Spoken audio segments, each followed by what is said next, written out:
ఆర్ఆర్పేటలోని వేంచేసి ఉన్న శ్రీ వెంకటేశ్వర స్వామివారి దేవస్థానంలో 36వ వార్షిక నవాహ్నిక బ్రహ్మోత్సవాలు, చతుర్వేద హవన ప్రయుక్త విమాన సుదర్శన కలశ ప్రతిష్టోత్సవం, మహాకుంభాభిషేక కార్యక్రమాలకు శనివారం గరుడ పతాక ధ్వజారోహణతో అంకురార్పణ చేశారు. ఇక ఆదివారం ఈ కార్యక్రమాల్లో ముఖ్య అతిథిగా పాల్గొన్న ఏలూరు ఎమ్మెల్యే బడేటి చంటికి తొలుత ఆలయ అర్చకులు కిలాంబి మారుతి శ్రీనివాస రామానుజాచార్యులు పూర్ణకుంభంతో ఘనస్వాగతం పలికారు. అనంతరం ఎమ్మెల్యే చంటి స్వామివారిని దర్శించుకొని ప్రత్యేక పూజలు నిర్వహించారు. అఖండ దీపారాధనను వెలిగించారు.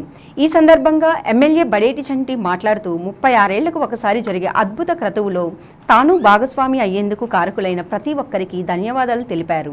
అదేవిధంగా శ్రీ శ్రీ శ్రీ త్రిదండి చిన శ్రీమన్నారాయణ రామానుజాచార్య స్వామివారి ఆధ్వర్యంలో జరిగే సుదర్శన చక్ర ప్రతిష్టాపనలో ప్రజలంతా పాల్గొని స్వామివారి కృపకు పాత్రులు కావాలని కోరారు. ఈ కార్యక్రమాల్లో డిప్యూటీ మేయర్ పప్పు ఉమామహేశ్వరరావు, నగర ప్రముఖులు పాలడుగు రమాదేవి, ఆలయ ఈవో నల్లూరి సతీష్ కుమార్, మాజీ ధర్మకర్త ఈతకోట శ్రీనివాసరావు తదితరులు పాల్గొన్నారు.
ఓకేనా?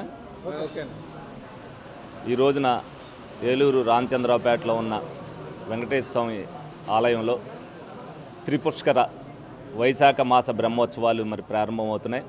ఇది 36 సంవత్సరాలకి ఒకసారి వస్తుంది. ఈ 36 సంవత్సరాలకి ఒకసారి వచ్చేది నా ద్వారా ఈ ఉత్సవాలు ప్రారంభమవుతున్నందుకు నాకు చాలా ఆనందంగా ఉంది. ఈ అవకాశం కల్పించిన ఏలూరు ప్రజానీకానికి అందరికీ కూడా ఈ సందర్భంగా ధన్యవాదాలు, కృతజ్ఞతలు తెలుపుతున్నాను. అలాగే ఏదైతే ఈ బ్రహ్మోత్సవాల సందర్భంగా చిన్నజీయర్ స్వామి గారు 9వ తారీఖున వస్తూ ఏదైతే గుడి పైన కలిసి తీసి ఏదైతే సుదర్శన చక్రాన్ని ఆ రోజున ఇచ్చేస్తారో వాళ్ళని మీరందరూ కూడా 9వ తారీఖున ఈ ఉత్సవంలో పాల్గొని ఆ స్వామివారి దర్శనం చేసుకుని ఆ స్వామివారి యొక్క కరుణ కటాక్షాలు మీరు పొందాలని మనస్ఫూర్తిగా ఏలూరు ప్రజానీకాన్ని కోరుకుంటున్నా.